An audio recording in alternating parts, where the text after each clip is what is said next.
In this video, I'm going to show you how and why using a broken toothed blade can cause you problems when clipping. This is known as an A2 blade that goes on a heavier duty style clipper.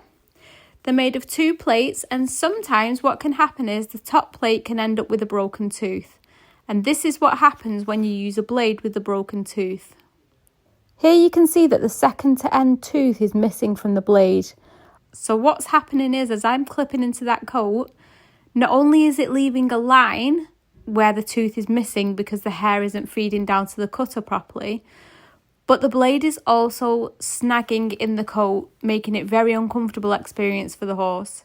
Here you can see that the tooth is missing there.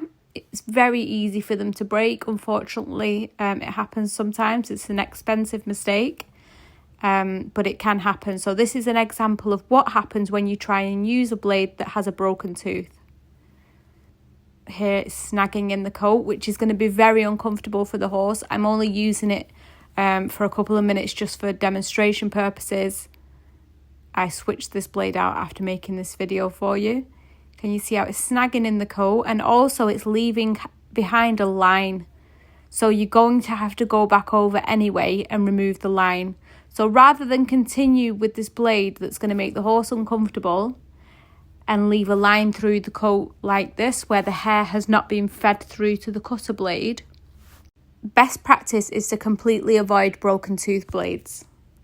Another danger of using broken tooth top combs is there's nothing stopping the skin from being fed down to that cutter, so you can potentially cut the horse very easily. There's no protection for the horse's skin, for the skin being fed into that cutter blade, so it's best practice, just don't use broken blades.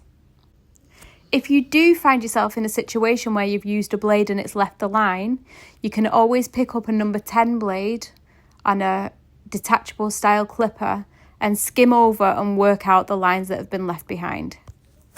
If you found this horse clipping video useful, please share it with your friends and sign up for notifications for our next horse clipping course.